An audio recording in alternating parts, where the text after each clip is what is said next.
Hello everyone, and welcome to another Stat3D5 video. So in this video, we are just going to do a sort of broad general overview of concepts that we've learned in this class so far in preparation for your first exam. And then I'll post another video on writing and debugging code, or maybe I'll outsource the video. Regardless, okay, so this won't go into a lot of the detail or minutia of the topics that we've covered so far. And if you want to go into more depth, you can go back to the areas where you feel like you are relatively weak and read the course readings and watch those specific videos. Okay, so going at the broadest level possible, so everything in R is an object. And everything that you do in R is based on functions, right? That's what R is. That's the class. And if you want to get like really specific, technically a function is itself an object after it's stored. So technically everything's objects, but maybe that's getting a little bit too. Anyways, so and then we've covered a few different types of objects, or at least a few different types of vectors. So we have covered, so we start with vectors, and then we get into specific types of those things. So, vectors, for instance, R doesn't have scalars. This would be a vector of length 1 that is not given a particular name. So this is like going back to the start of the class. Okay, so for instance, and then if I wanted to give it a name, now we have a vector of length 1 assigned the name x, and you can see in our global environment that as soon as I run this command, we now have a vector of length 1. Okay, and then we moved on to atomic vectors, and sorry to be a little bit mixing and matching here, because I'm going to use the combine function to create this particular vector. Okay, so we have, this would be, a particular type of vector here, given double, and so that all of the objects in this collection are all the same type. And then, we of course have stuff like logical type, character type, integer, and double. Okay. Type of. Oops. Okay, give me 1 second. Type of. Typing is hard today. What is going on? Too fast. Okay. Why do they keep doing that? Okay, now run it. Logical, character, integer, double. Okay. So, and of course, if we were to mix and match types, then we get this, what we called coercion going on. So here, we can see that it converted the true into a 1, and if we were to have a false, it converted to 0. And if we have this, then we have everything getting converted to character. So R has these rules in place for how to do this implicit coercion. If we want to, force things explicitly, that's one thing. But here we sometimes run into this instance where we combine different elements together in an atomic vector, or different objects of different types into an atomic vector, and then R has specific rules for how those things are combined and which type is resulted out. Okay, so, and a common thing that we saw earlier is stuff like this. Right, as soon as you apply a mathematical expression to a logical object, then this converts its type to numeric, and then allows you to complete the operation. Trues being 1 and falses being 0. Yep. Okay. And this coercion, which I shouldn't have deleted it. We can just pull it back. Maybe something like you want to have an object that has, for each one of its elements, a different type, in which case you would want a list. So for instance, where I would have this, this vector. So I have an element that's logical, element that's integer, element that's double, and character, and so forth and so on. Oh, there's anything else. I don't know why I said so forth and so on. But anyways, so when I run this, of course, as we saw earlier, it gets, there's that type coercion. Here, if I want to preserve the types, but want to store these elements into a particular object, then I need to change from combine function to this list function.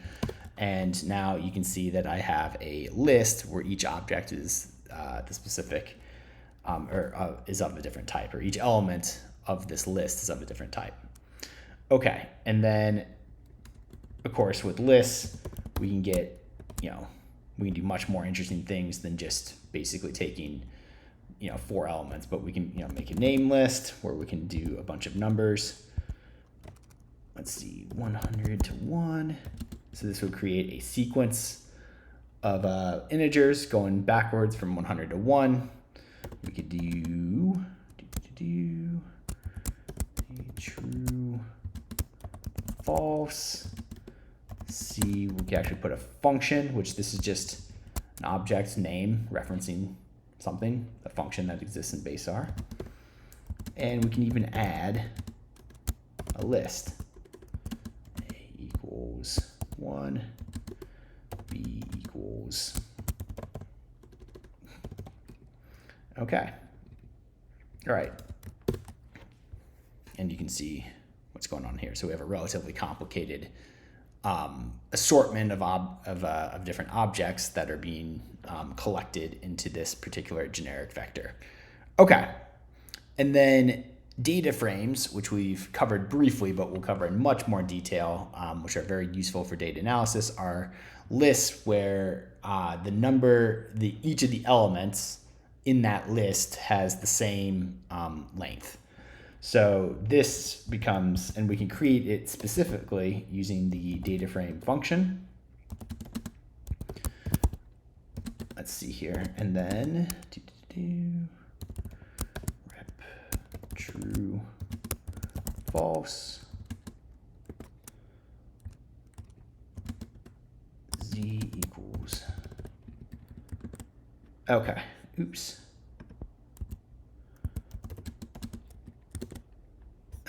What am I?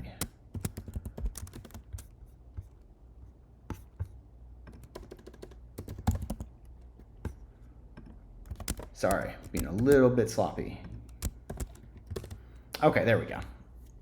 All right, so here you can see that this is still, if I store it in R, we'll call it X.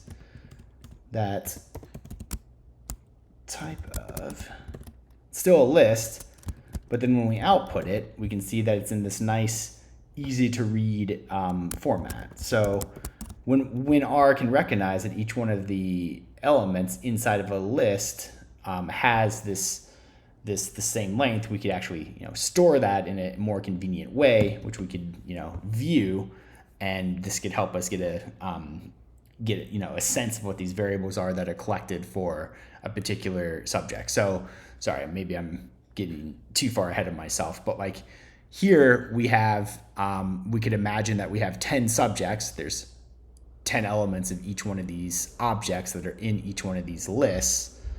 And then we could think of going across the columns or the actual specific elements of the list to be variables that are collected on subjects. And so in the list, the way that the list would output itself is not really that useful for data analysis or visualizing the data in any way, or maybe even working with a data set. So R has this built-in data.frame to create a object or a data frame that can actually be visualizable and aid us in data analysis. So even though you can think of data frame as a sort of a subset of lists, it's very, very, very useful and something that we will talk about in more detail. Okay, I was thinking more of a mathematical subset because now we'll get into functions, and really I guess I could put subset. Okay, so let's just go an overview of like what we could cover in functions. So Subsetting is technically these things that we've seen before are actually calling a function to do some particular task. I could put them in with, when I organize this, I could put these in with, you know, the vectors sections, but I'll just differentiate them because technically they are functions. And then we'll discuss writing, running, logical operations, control flow, iteration. Okay, so, right, so we discussed there's these specific subsetting operations, 1 square bracket, 2 square brackets, and $, which is often the shorthand for this. And then of course we have the comma notation inside of the single square brackets, which is useful for data frames. So if I have my, actually, you know what? Let me pull this. Okay, actually, let me get, let's save all of these objects to global environment. Okay, so we'll call this Y, this Z, and this X. We'll go from back. Okay, what is going on? All right, run. Okay, so I can subset the elements of this vector X, and this usually, or this is sort of this type preserving operation, where here this is going to pull out the first element but keep it in the list, preserve the type. So when I pull the first element of the list here, it preserves the structure. Okay, and this allows me to pull multiple elements. Whereas if I wanted to, work with the atomic vector, the first element of this list as an atomic vector, to do some further manipulation, then that is where I get into these double brackets. Okay, so you can see here, now I have an atomic vector. Okay, and you can see type integer. Of course, we go into this in more detail, a lot more detail in a particular video, but this is just a broad overview of the things that we've covered. Okay, so here, when I'm in a data frame, I can still use this square brackets notation, and I can pull out the elements. And what are these elements going to be? These should be the first 2 columns of the data frame in data frame format. Okay, so now, right, data frame has this special column notation, or sorry, comma notation, yeah. And here, what I can do is give a collection of indexes for both the rows here and the columns that I want to display in sort of a subset of this data frame. So if I want, say, the first 5 observations for the second and third variable, second and third columns, then I can subset accordingly. Okay. And what happens if I were to do that same thing on a list? It's going to complain. Okay. Okay, and this operator, the $, is just kind of a nice shorthand, especially when you've given your elements in a list a descriptive name. Of course, here we're being really silly and we're just using, A, B, C, D, X, Y, Z. But we can pull the specific elements directly out. Okay. And then if I want to do it for the data frame, and of course, X doesn't really make sense here to have a name in an atomic vector, a name element. So there's nothing that really outputs here. And in fact, it just won't let you use this operator on an atomic vector. Okay. All right, so one little wrinkle with this general statement of this one being sort of preserving the overall type and this one not preserving the overall type and pulling out the atomic vectors themselves.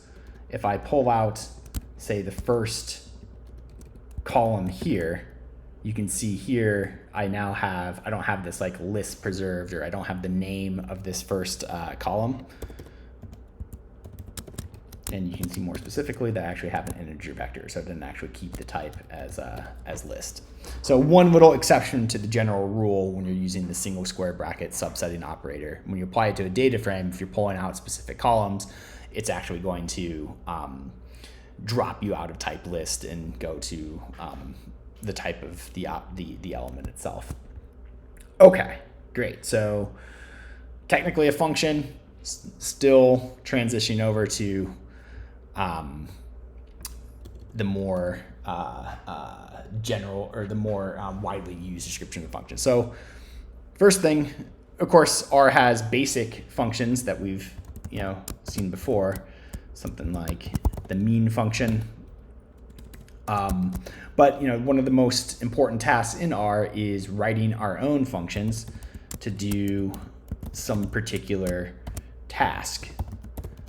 Okay, that may be something that we would want to apply multiple times over and over again to different vectors, different objects.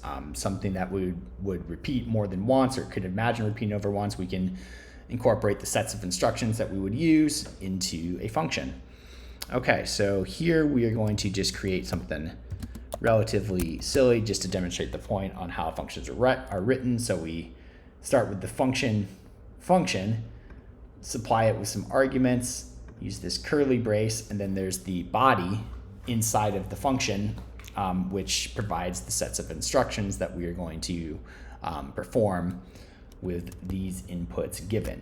Okay, and then we, of course, take this function and give it some name, in this case, some example function. So we'll do something relatively silly. And actually, we'll just, okay, B equals A times Z, C equals, just, how about Z divided by B?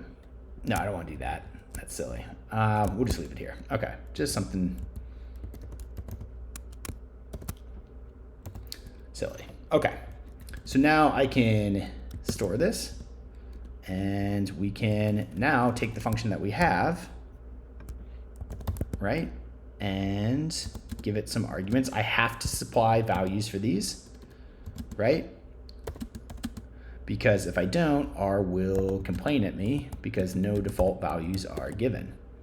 Okay, cool. And is this right? Let's see.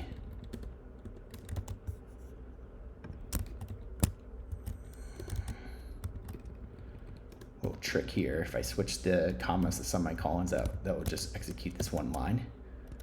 All right, A, B, and what was B? 27. Okay, good.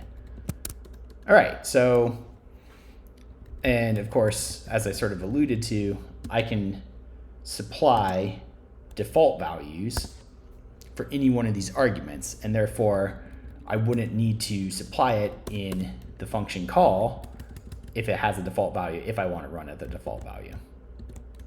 All right, so you can see how it works here. So in this case, I just did the exact same thing I did earlier, except I supplied Z as a default value, and therefore don't need to supply it here if I want to actually run at the value. Of course, I can change the value and take my function and rerun it.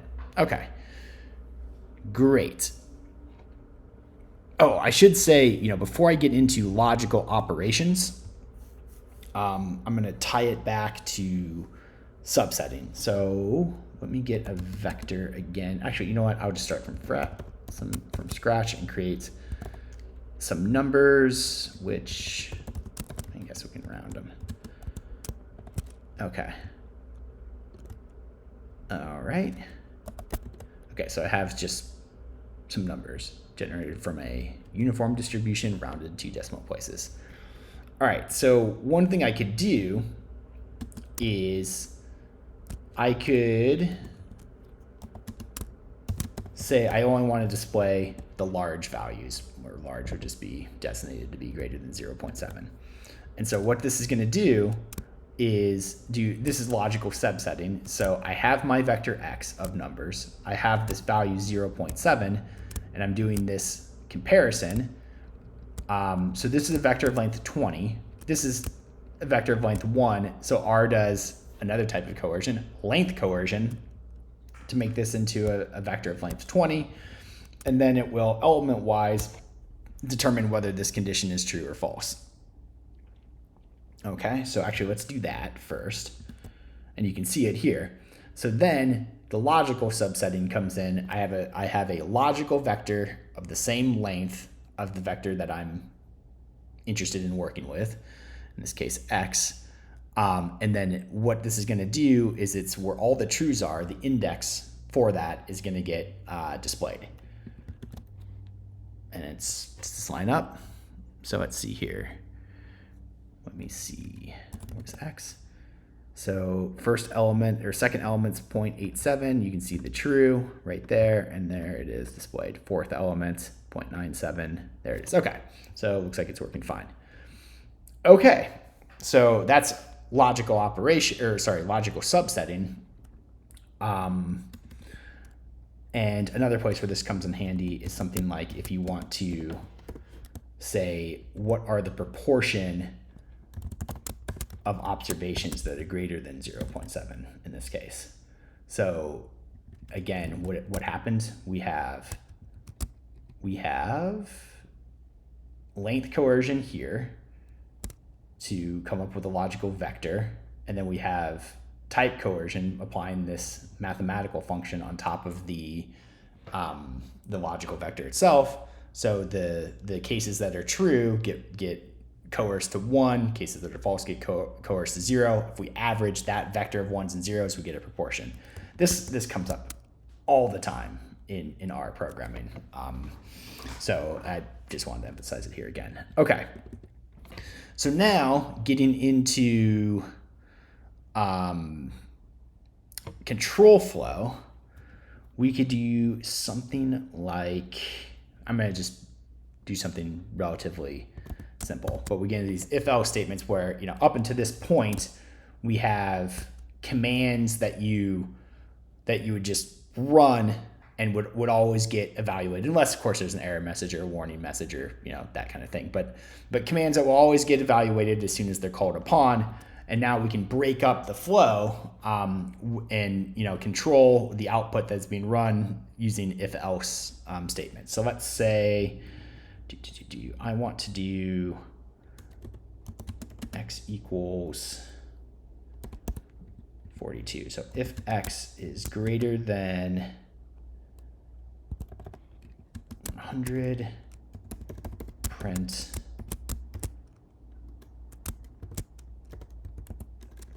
we'll just call it big number, and then else if x greater than 20, print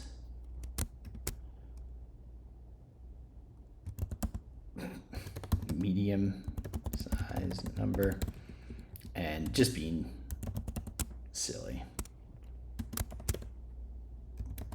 print small number. Okay. So here, what's going to happen is I have my value x to stored. Sorry to just overwrite stuff and just mess with the global environment, canceling out everything that I've created along the way.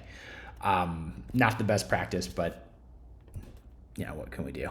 Okay, so now what's going to happen with this? Okay, so it evaluated, so it went through the first condition, not true, went on to the second one, true, and then it just printed the medium-sized number, and then it stops right when you get the first condition that is satisfied.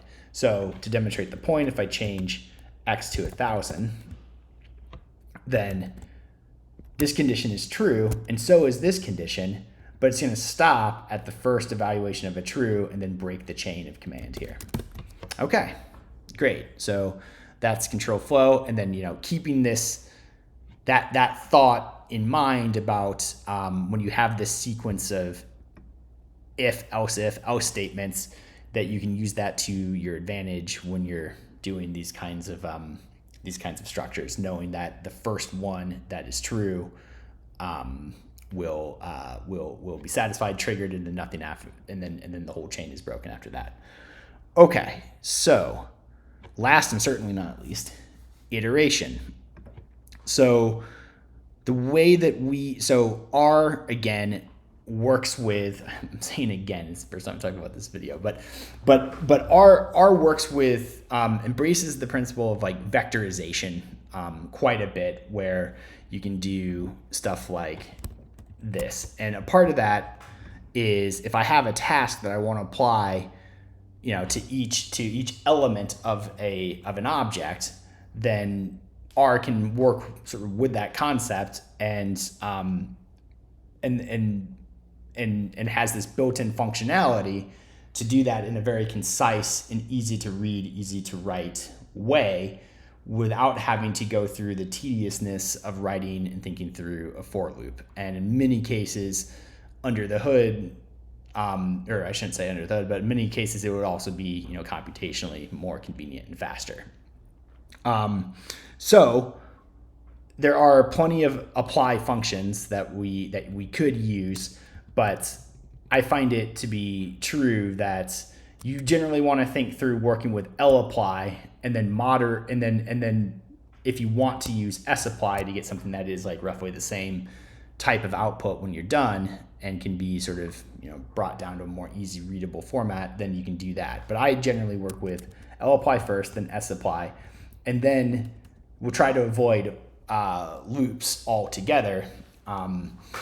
There are cases where you need to use for loops, and that would be one where the task that you're doing involves multiple elements of a vector at the same time, whereas this apply function, what it's doing is working on element by element, applying the same function with independent of all the other elements. Okay, so simple examples of lapply function. Let's see here. How about, do I still have that? Okay, so one simple one to do would be, how about I consider this, for instance. I can take my vector of integers and apply the function log, and I get my output. And then here I may want to recognize I could use sapply. Of course, you could use vectorization directly. Okay, so maybe another example. How about I create a silly data dot frame, and how do I want to do this? How about A equals 1 through 10, B equals 11 through 20, C equals 21 through 30. Okay.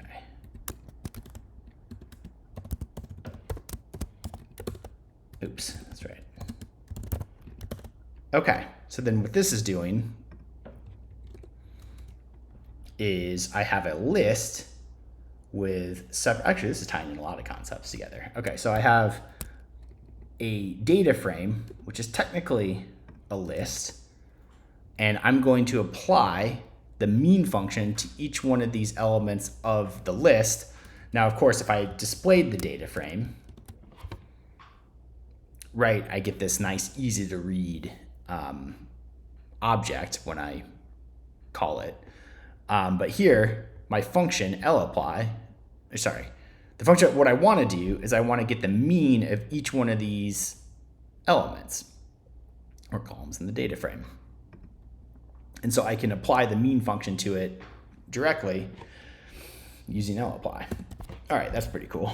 Okay, so now how about, and then occasionally there may be some cases where we would use a for loop. For tasks like this, you definitely want to be using lapply for tasks like these ones, where actually any task where you have some object that has that a function can be applied to element-wise, where that application of the function is independent of all the other elements, then that is just the tailor-made for lapply or sapply. But if you have something like, let's see, what's a good example where you need, okay, so how about I create, oh, I got a good one. So I'm going to do a cumulative sum. So let's see here. So let's do, wait, is X still, nope, I changed it. I am just getting rid of stuff. R unif, let's create some numbers again. Okay, round 2, okay. All right, so then let's say I want to come up with a way to, so I have my numbers, and I want to have the first element of my cumulative sum to be this one, the second element to be these two added together, the third element, these three added together, so forth and so on. Okay, so I'm going to declare my output vector, double length equals length X. Okay, wow, I just, in creating X again, I have new random numbers. Oh well, okay. So now for index, and then Y should just be 0s. It's just a declared thing in sequence along X. Okay, so so I have my vector X, which is length 20, and this is going to just create the integers from 1 to 20. Yep. Okay, so then what I want to do is Y equals sum X. Get a little subsetting in the mix here. This should do it. Okay. Let's see what happens. Ah, wait, what happened? Oh, silly me. Okay. All right, so now I do know that R has a built-in function called cumulative sum. And so we can just verify whether or not these two things are the same, and they are. Okay, and then, occasionally, and I'm not gonna discuss it in this video, we covered loops, of course, in class, but while loops do, I would say that I do occasionally use a while loop from time to time, but I do start with these apply functions first, and if I just can't think of a way to actually use them because, you have some task which doesn't fall into the framework of I have an object with set number of elements, and that those elements, that the task I'm doing depends on multiple of those elements at once, then in that case, if I don't have that construction, then I can go to something like this. Otherwise, it's apply. Okay, so this is a broad overview of what we've covered in class. Again, if you are you want to go into more detail on anything else, that's what the reading lists and the other videos are for. And then I will post a practice exam, and it would be good for you to over this kind of content that we're covering here or going over here at a broad level. And that practice exam should be similar to quizzes and labs. So if you want to get additional practice, do quizzes and labs that you can do them, again, it's not going to change your score or anything like that. The practice exam will, in a sort of stress-free way, will practice. I don't want to say the practice exam will be a practice exam, because obviously, but the complication with the exam isn't necessarily stuff that you have or have not seen before, or stuff that, it's like, it's going to be similar to the quizzes, but it's going to be in this time format. And you won't have unlimited attempts to get full credit. And so this practice exam offers you the ability to get comfortable with the exam format, in a way that is relatively stress-free. You're not going to be evaluated on it. So I recommend doing the practice exam, and then I will have a video where I go through the practice exam for to further go over it again and build comfortability. But I just caution against not going through the practice exam on your own, even though I know it's uncomfortable, because if you watch me do it, then you just won't gain the actual comfortability with the exam itself, because you'll have watched me do it, and then that's just not the same experience. So I again encourage you to go through the practice exam by yourself, and then you can watch my video to sort of just build up your comfortability. That being said, the exam shouldn't. It's just another sort of interface that we have to go through. So practice it yourself. And yeah, okay. So sorry, I'm starting to ramble. Okay, so thank you for making it to the end of the video, and I will see you next time. All right, take care. Bye.